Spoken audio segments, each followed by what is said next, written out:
पंजाब का इतिहास बहुत पुराना और गौरवशाली रहा है। यहाँ की मिट्टी में वीरता की खुशबू है और लोगों के दिलों में गहरी धार्मिक आस्था बसी है। लेकिन 20वीं सदी के अंत में यही पंजाब एक ऐसे दौर से गुजरा जिसने पूरे देश को हिला दिया। यह कहानी है ऑपरेशन ब्लू स्टार की, जिसके पीछे राजनीतिक खेल, धार्मिक भावनाएं और खून से सनी सच्चाइयां छिपी हैं। आप सुन रहे हैं यह कहानी आपके अपने चैनल हिस्ट्री स्पीक्स पर। आज़ादी के बाद पंजाब में सिख और हिंदू समाज के रिश्ते ज़्यादातर सौहार्दपूर्ण थे। दोनों समुदाय एक दूसरे के त्योहार मनाते थे और मुश्किल समय में एक दूसरे का साथ देते थे। लेकिन 1960 और 70 के दशक में राजनीतिक परिस्थितियां बदलने लगीं। हरित क्रांति से पंजाब में खेती में उछाल आया, लेकिन इसके साथ ही बेरोजगारी और आर्थिक असमानता भी बढ़ी। युवा पीढ़ी के बीच असंतोष पनपने लगा। इसी दौर में अकाली दल ने पंजाब में सिख पहचान को लेकर आवाज़ बुलंद करनी शुरू की। उनका मानना था कि केंद्र सरकार सिखों के अधिकारों की अनदेखी कर रही है। इसी माहौल में एक नाम उभर कर सामने आया, जरनैल सिंह भिंडरावाले। भिंडरावाले एक करिश्माई धार्मिक नेता थे, जिनका पहनावा, बोलने का अंदाज और धार्मिक कट्टरता युवाओं को बहुत प्रभावित करती थी। शुरुआत में उन्हें कांग्रेस के कुछ नेताओं ने भी समर्थन दिया, ताकि अकाली दल का वोट बैंक कमजोर किया जा सके। लेकिन जल्द ही भिंडरावाले अपने समर्थकों के साथ एक अलग ही दिशा में बढ़ने लगे। भिंडरावाले ने सिखों में अलगाववादी भावनाएं जगानी शुरू कीं। उन्होंने पंजाब में हिंसा का माहौल बनाया। कई जगह हिंदुओं की हत्याएं हुईं और खिलाफ थे उन्हें भी निशाना बनाया गया। 1980 के दशक की शुरुआत तक पंजाब आतंक और डर की गिरफ्त में आ चुका था। तब के प्रधानमंत्री इंदिरा गांधी के लिए यह स्थिति बड़ी चुनौती बन गई। उन्होंने कई बार पंजाब के नेताओं से बातचीत की, लेकिन हिंसा रुकने के बजाय बढ़ती गई।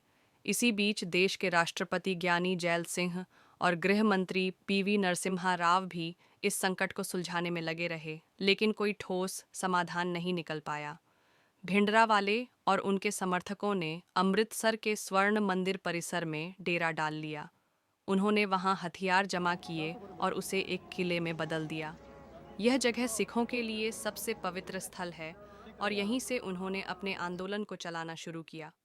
जून 1984 का पहला हफ्ता पंजाब के लिए इतिहास का सबसे तनावपूर्ण समय था। अमृतसर में सूरज की रोशनी में चमकता स्वर्ण मंदिर बाहर से शांत दिखता था, लेकिन भीतर माहौल बिल्कुल अलग था। वहां भिंडरावाले अपने हथियार बंद समर्थकों के साथ मौजूद थे। मशीन गनें छतों पर तैनात थीं। मंदिर परिसर में रेती की बोरियां रखकर किलेबंदी की गई थी और हर आने जाने वाले पर नजर रखी जा रही थी। 3 जून को पंजाब में कर्फ्यू लगा दिया गया। रेल, बस और सड़क यातायात रोक दिया गया।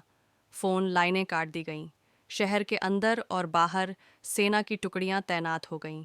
लोगों के मन में डर था कि अब कुछ बड़ा होने वाला है। 4 जून की सुबह सेना ने मंदिर परिसर को घेर लिया। लाउडस्पीकर से लोगों से अपील की गई कि वे बाहर आ जाएं और परिसर खाली कर दें। लेकिन भिंडरावाले और उनके समर्थकों ने आत्मसमर्पण से इनकार कर दिया।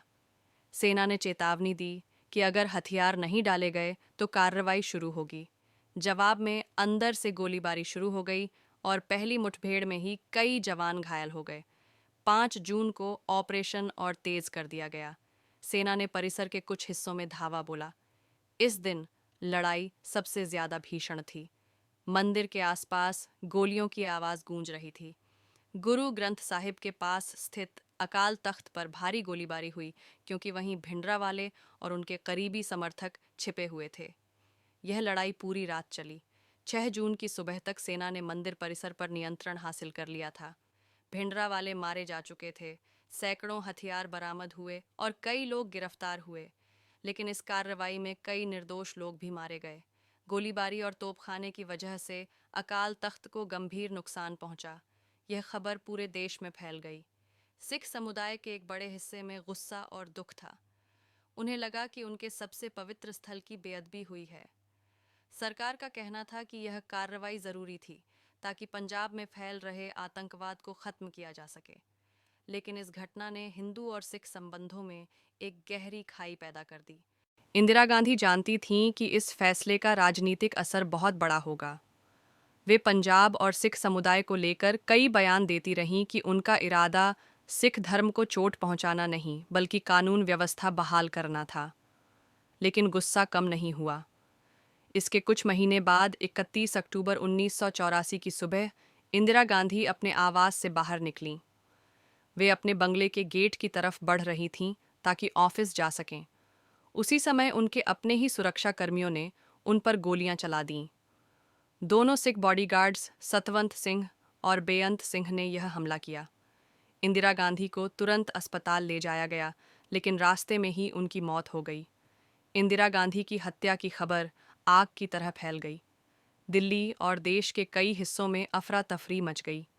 सिख समुदाय पर हिंसक हमले शुरू हो गए। घरों में आग लगाई गई, गुरुद्वारे तोड़े गए। लोगों को सिर्फ इसलिए मारा गया क्योंकि वे पगड़ी पहने थे या उनके नाम में सिंह था। इन दंगों में हजारों लोग मारे गए और लाखों बेघर हो गए। ये हिंसा कई दिनों तक चलती रही और पुलिस तथा प्रशासन कई जगह नाकाम साबित हुए। इन घटनाओं ने हिंदू और सिख समुदाय के बीच भरोसे को गहरी चोट पहुंचाई। पंजाब में पहले से फैला तनाव और भी बढ़ गया और आने वाले सालों में यह घाव और गहरा होता गया। 1984 के दंगों के बाद देश का माहौल बेहद तनावपूर्ण था। सिख परिवार अपने घर छोड़कर सुरक्षित जगहों की तलाश में निकल रहे थे। कई परिवार गुरुद्वारों में शरण ले रहे थे और कई दिल्ली से पंजाब या विदेशों की तरफ जा रहे थे। जिनके घर जला दिए गए वे खंडहरों को देखते हुए रो रहे थे। सरकार ने राहत शिविर लगाए, लेकिन उनमें भी सुरक्षा का अभाव था। लोग डरे हुए थे और किसी पर भरोसा करने से हिचकिचा रहे थे। पंजाब में हालात और ख़राब हो गए। आतंकवादियों ने हिंसा की नई लहर शुरू कर दी। पुलिस और सेना के जवानों पर घात लगाकर हमले होने लगे। कई नेताओं और अधिकारियों की हत्या कर दी गई। गांवों में कर्फ्यू आम बात हो गई। रात होते ही लोग दरवाजे बंद कर अंधेरे में चुपचाप बैठे रहते, ताकि बाहर से कोई आवाज़ सुनकर न आ जाए। हिंदू और सिख, जो पहले एक दूसरे के त्योहारों में शामिल होते थे, अब एक दूसरे से दूरी बनाने लगे। कई सिख परिवार अपने बच्चों को दिल्ली या दूसरे राज्यों में पढ़ने नहीं भेजते थे, क्योंकि उन्हें डर था कि उनके साथ भेदभाव होगा। कई हिंदू परिवार पंजाब में व्यापार बंद करके बाहर चले गए। समाज में जो आपसी मेलजोल था वह टूटने लगा। सरकार ने समय के साथ कई जांच आयोग बिठाए, लेकिन ज्यादातर पीड़ितों को न्याय नहीं मिला। कई अपराधियों को सजा नहीं हुई, जिससे पीड़ितों के जख्म और गहरे हो गए। इन घटनाओं ने भारत के इतिहास में एक ऐसा अध्याय लिखा जो आज भी लोगों के दिलों में दर्द छोड़ जाता है। आज जब हम ऑपरेशन ब्लू स्टार और उसके बाद की घटनाओं को देखते हैं, तो यह समझ आता है कि हिंसा सिर्फ नुकसान देती है। चाहे कारण कोई भी हो, इसका असर पीढ़ियों तक रहता है। इतिहास हमें यह सिखाता है कि संवाद और आपसी समझ ही समाज को बचा सकते हैं। दोस्तों, आप सुन रहे थे यह पूरी कहानी आपके अपने चैनल हिस्ट्री स्पीक्स पर। अगर आपको यह कहानी जानकारीपूर्ण लगी, तो इसे ज़रूर आगे साझा करें, ताकि लोग हमारे देश के इस दर्दनाक इतिहास को समझ सकें।